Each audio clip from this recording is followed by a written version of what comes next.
Bien, bonjour à toutes et à tous.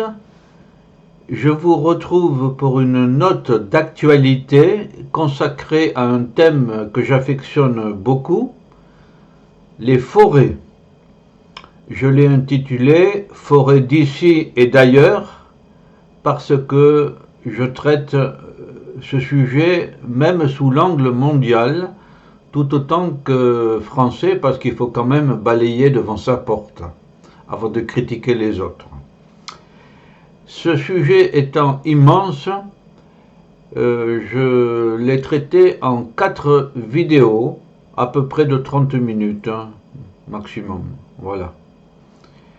Je vous rappelle que cette technique intellectuelle est afférente à la culture sociétale, qu'il y a un concept d'intelligence sociétale que j'ai forgé sur le modèle de l'intelligence artificielle scientifique, car il y a évidemment, l'homme étant au cœur de tout, une forme d'intelligence tenant à la société. Pour ceux qui ont déjà vu des notes d'actualité, ils peuvent sauter cette vue s'ils le veulent, donc je rappelle pour les personnes qui découvrent que la présente vidéo se compose de 2 parties. La note de l'actualité la plus récente, je prends généralement dans la dernière année, ou parfois dans les 2 dernières années. Ensuite, un extrait sérieux de l'encyclopédie de culture sociétale à laquelle la note s'incorpore. La note de l'actualité la plus récente comprend les points qui suivent. Je les ai classés en généralité, ça comporte une note sur le climat. Ensuite, les pays, j'ai choisi la France et la Suède parce qu'on en parle maintenant. Et puis ensuite, l'éternelle Amazonie, dont on parle depuis tant de décennies. Voilà. Et je précise que l'extrait sérieux qu'on verra dans les vidéos 3, 4, 2, 3, 4, eh bien, comporte en effet 3 vidéos de chacune 30 minutes à peu près. Voilà. Donc,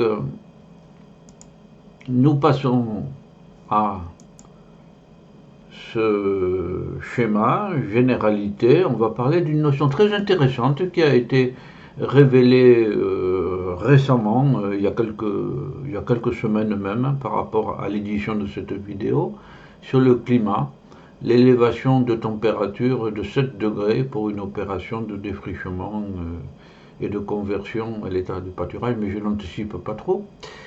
Et nous verrons ensuite les 2 autres points.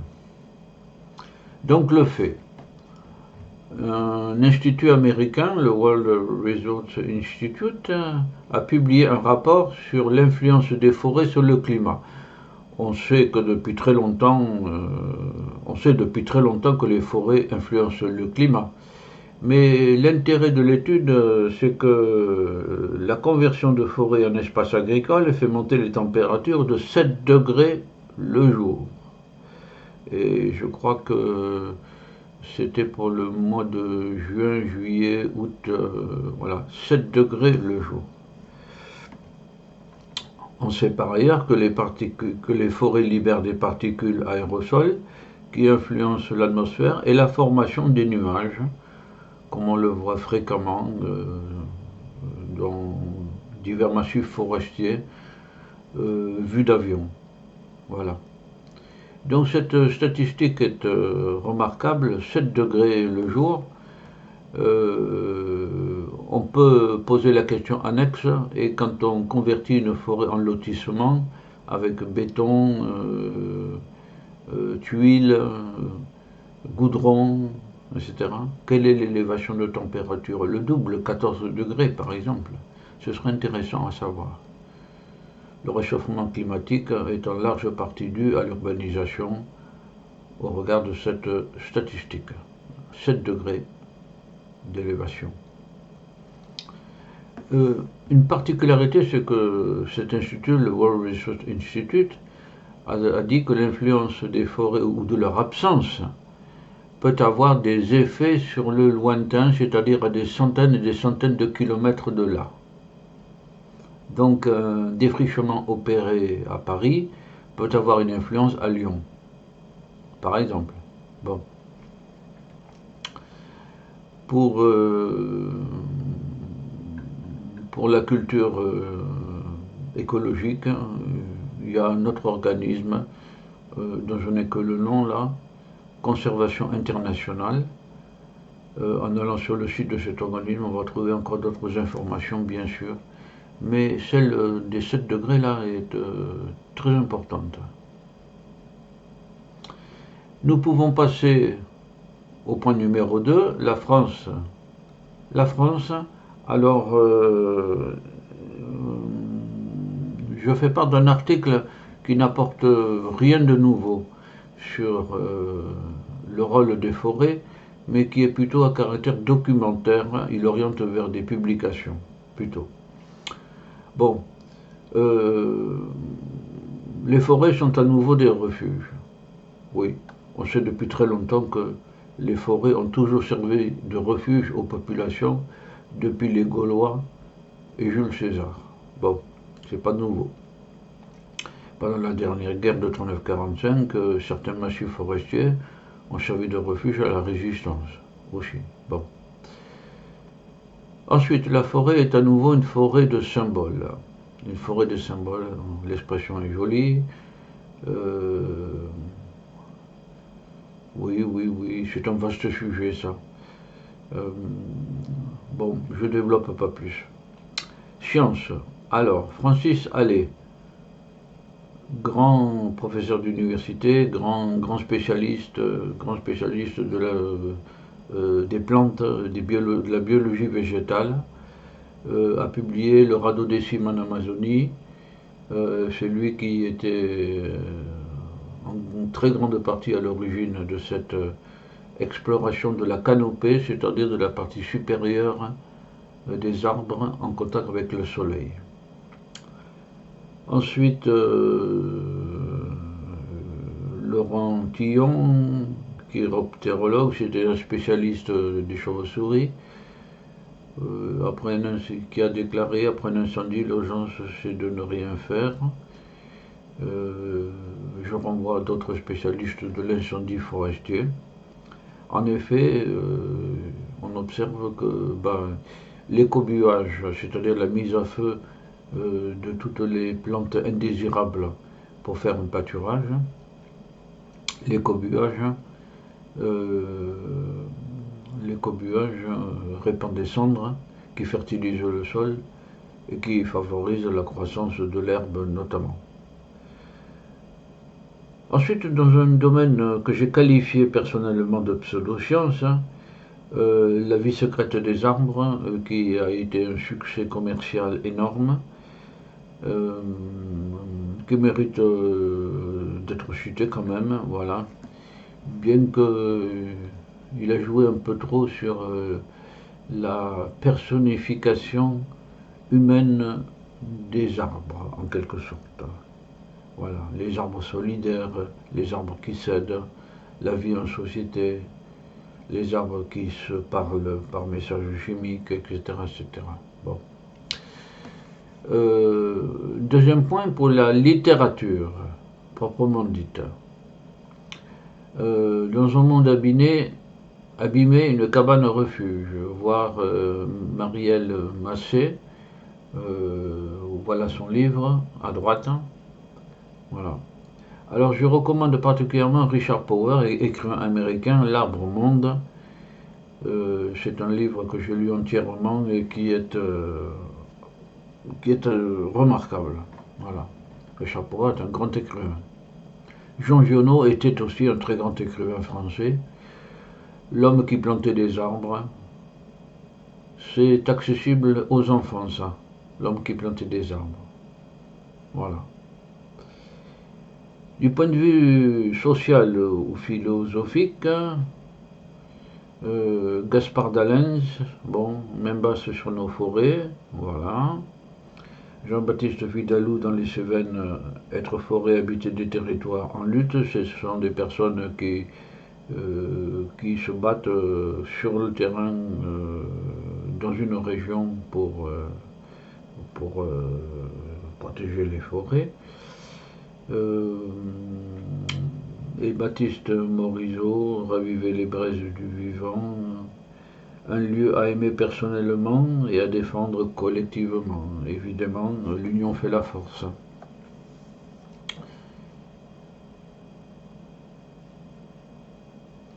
Pour l'histoire, j'ai noté qu'une loi de 1842 en Prusse avait pour but d'interdire le vol des bois par les ruraux. C'est très classique ça. Dans toute l'histoire de France, les populations paysannes, les vilains comme on disait de Villevillis, voilà, bon, le latin donc, les vilains les paysans ben, ils allaient dans les forêts pour trouver du bois pour se chauffer, d'abord, parce qu'il faisait froid en France, l'hiver, et pour s'éclairer aussi, et pour bâtir les maisons. Donc le grand penseur Karl Marx, les dépossédés,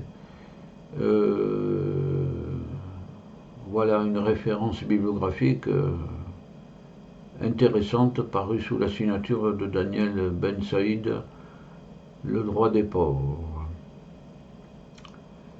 Ensuite, La guerre des forêts, Edward P. Thompson, en Angleterre.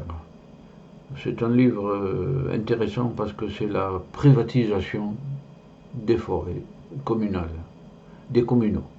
Voilà. Le même phénomène qui est arrivé chez nous. Il faudra que je fasse une vidéo sur ça parce que je connais fort bien la matière. Voilà. Une expression amusante. Planter, c'est se planter. Original.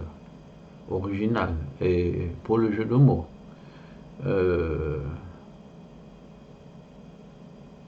Bon. Voir la chute irrégulière et mélangée de Maristella Duchian, etc. etc. Bon. Personne. Alors je signale un expert forestier, Gaëtan Dubus de Warnaf, qui a publié un livre, et Pascal Lossel dans la Drôme, qui se bat également. Là j'ai pas de livre, voilà, mais c'est un nom qui émerge dans la presse, dans les médias. La Suède. J'ai coutume, vous le savez, pour ceux qui ont vu d'autres notes d'actualité, de faire des petits résumés parfois. Pour la Suède, la législation est insuffisante et peu appliquée. Ah. Ouais. Bon. Alors voyons voir ça. Quelques généralisés sur la Suède. Ben, près des 3/4 du territoire, c'est forestier. Hein. Les 3/4. C'est comme le Japon. Les 3/4 du territoire sont forestiers. Voilà. Pour le droit de propriété, la moitié des forêts appartient à 310 000 propriétaires, voilà. Privés donc, l'autre moitié à l'État, quelques compagnies privées, les collectivités locales, les communes et autres divisions, et l'Église luthérienne évangélique, qui est propriétaire aussi. Vous voyez les vues de l'église luthérienne. Voilà. Je signale la société Sveaskog, détenue par l'État suédois et qui possède 14% des forêts du pays, comme pour nous la France, la Caisse de dépôt et consignation, avec sa société forestière, est le plus grand propriétaire de France en matière de forêt. Pour la Suède. En Suède, il y a quand même 200 000 hectares de forêt qui sont coupés chaque année. C'est beaucoup. Souvent, c'est des arbres de moins de 50 ans, en plus. On voit la forêt industrielle, là. C'est des coupes à ras, comme on dit à blanc, que la loi autorise. Alors, ça, c'est... La loi est à changer, là. Hein. Parce que l'équivalent en France est sévèrement réglementé dans beaucoup de cas. Pas dans tous, mais dans beaucoup de cas. Les entreprises ayant le label FSC ont coupé des arbres depuis de 300 ans. Le label FSC, c'est un, comme son nom l'indique, c'est un label qui garantit une bonne pratique, si vous voulez, une bonne pratique forestière, interdiction des coupes rases, replantation, etc., d'après une législation correcte, quoi. Ils ont coupé des arbres depuis plus de 300 ans et des forêts où vivaient des espèces protégées. Autrement dit, c'est le je m'en foutisme. Voilà. Petite histoire, il paraît que dans les années 1979, on a passé l'agent orange du Vietnam pour détruire les feuillus. Il faut rappeler, lors de la guerre du Vietnam, qui s'est terminée en 1975, par le départ des troupes américaines, les Américains avaient passé un produit chimique par avion sur la forêt. Ce produit chimique détruisait les arbres. Il faut le faire, empoisonner des arbres. Eh bien, il paraîtrait que dans les années 79, en Suède, on a passé l'agent orange pour détruire les feuilles. Pourquoi? Parce que les feuilles, ça pousse trop lentement. Et qu'un résineux, ça pousse beaucoup plus vite. D'où les arbres de moins de 50 ans, là. Voilà. Bon. La faible rentabilité de la forêt. Un grand propriétaire forestier préfère faire de l'hôtellerie. Bon, c'est ce qu'il dit. Il le pratique. Une nuitée de 10 personnes se vend plus cher que la productivité d'un hectare de forêt sur 30 ans. C'est à méditer, ça. Il vaut mieux faire de l'hôtellerie dans un contexte forestier que de faire de la sylviculture. Ça rapporte davantage. C'est complémentaire, hein, d'ailleurs. Voilà, c'est complémentaire. Les espèces végétales. Avant, il y avait 22 essences d'arbres. Maintenant, il y a des sapins, des pins et des bouleaux. Ben, les sapins, ça pousse vite, hein, les pins aussi, et les bouleaux aussi. Le bouleau est un feuillu, mais c'est une espèce tendre, il pousse. Le lichen disparaît, alors ça c'est très mauvais signe. C'est signe de pollution. Parce que là où il y a du lichen, on l'a vu à Paris, on a vu réapparaître dans beaucoup de quartiers de Paris il y a déjà un certain temps de ça, des lichens sur les arbres. C'est signe que la pollution était moindre dans ces quartiers de Paris. Voilà. Alors quand le lichen disparaît, là c'est très alarmant. Alors que les rennes s'en nourrissent. Les espèces animales menacées, ben oui, c'est triste. La cigogne noire, bouquetin, coléoptère, les coléoptères, il y en a de magnifiques. Voilà. C'est bien. Bref, la situation de la Suède n'est pas enviable, n'est pas terrible. C'est l'esprit mercantile qui prévaut une fois de plus. Voilà. Donc nous allons maintenant passer au dernier point, l'Amazonie. J'ai mis une photo du pape qui rencontre des indigènes d'Amazonie. Alors voilà cette note sur le défrichement. Il y a eu récemment en 2022 un défrichement, cela faisait plus d'une décennie qu'un tel défrichement n'avait pas frappé la forêt amazonienne, soit d'un coup 11 000 km². Kilomètres carrés. Voilà. Depuis 70, c'est 2 fois la superficie de l'Allemagne qui a été défrichée. Bon, voilà une idée. C'est beaucoup plus grand qu'un terrain de football, parce qu'on fait souvent les statistiques à partir d'un terrain de football que beaucoup de gens connaissent mieux que la superficie de l'Allemagne. Voilà. Mais il n'y a qu'à prendre une carte géographique et on voit la superficie de l'Allemagne, qui est plus grande que celle de la France. Ah, la France, c'est 150 000 km². Bon. En 2012, le Code forestier amnistie les défricheurs. C'est une tendance lourde depuis longtemps. On le sait bien que depuis ce processus de défrichement, je préfère le terme défrichement, déforestation, c'est un terme anglais ça. Le défrichement de la forêt amazonienne est entamé depuis les années 60-70. Bon.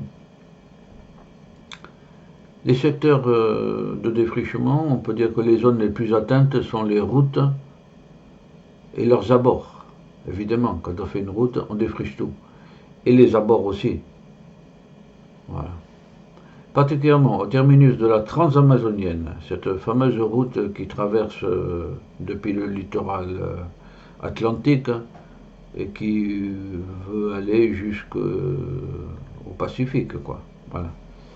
La région de l'Abrea, Amazonas, il y a encore une forêt intouchée. Il faudrait la préserver, celle-là. Cette immense forêt amazonienne, vous voyez la photographie là, bon, a été détruite, quoi, pratiquement. Et les dernières tribus indiennes isolées, il en reste encore. Isolées. Voir Lévi-Strauss, le grand ethnologue français, trisotropique. Je hais les voyages et les voyageurs.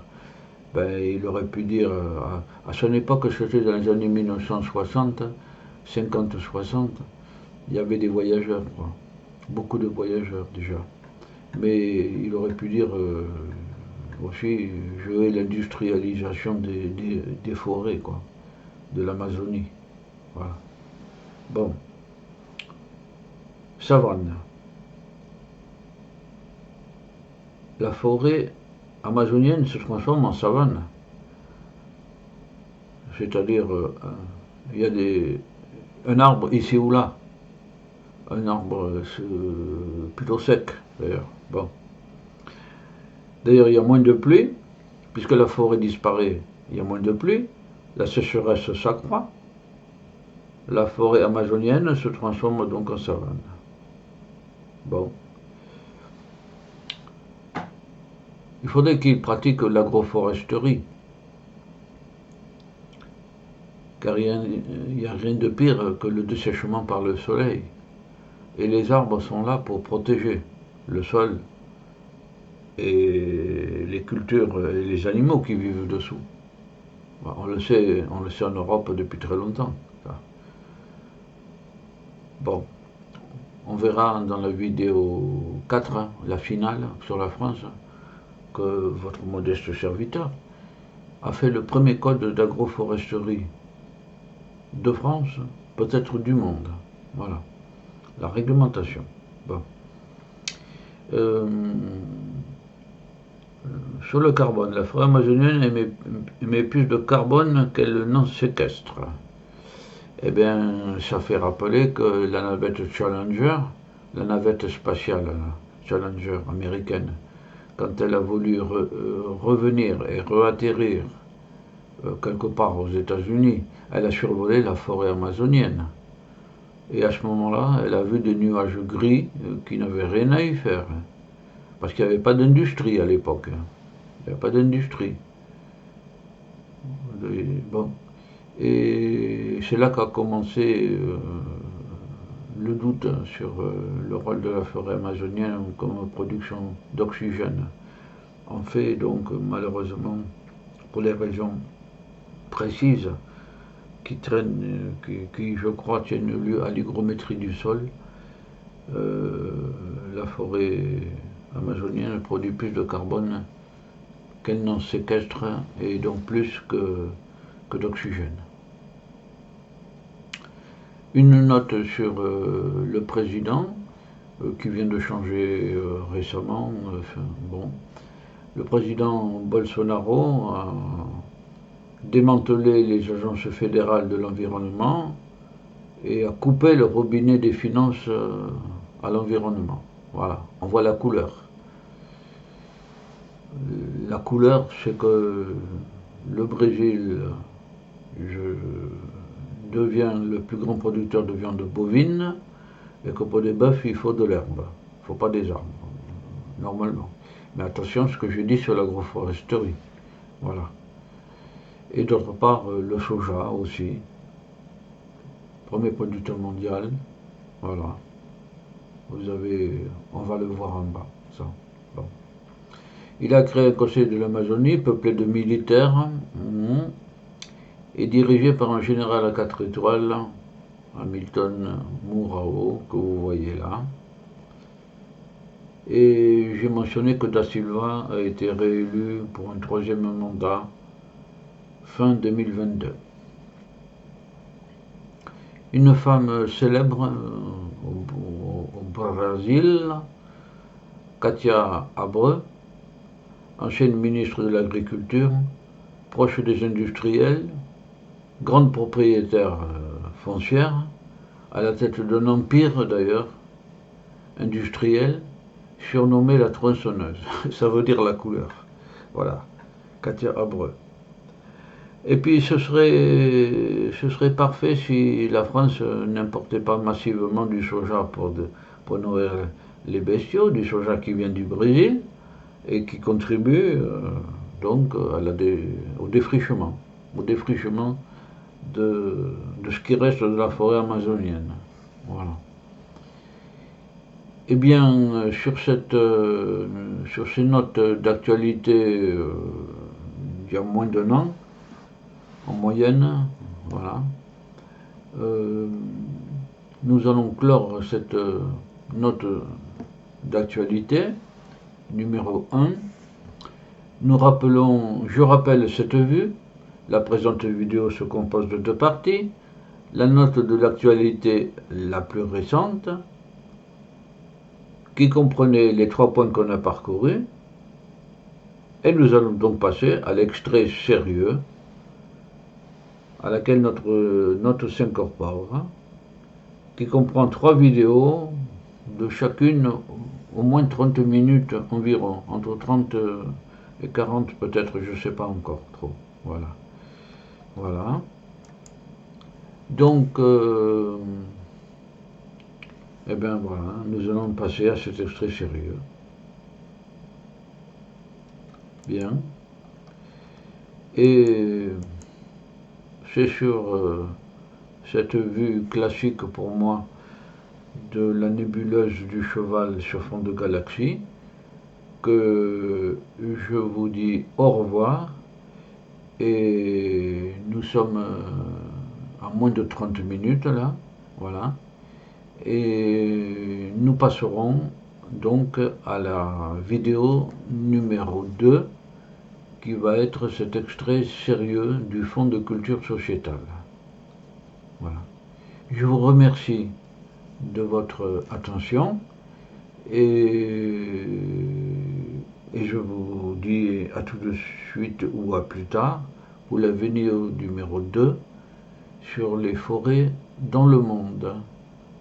2, 3, 4. Voilà. À tout à l'heure. Au revoir à tous et à toutes. Au revoir.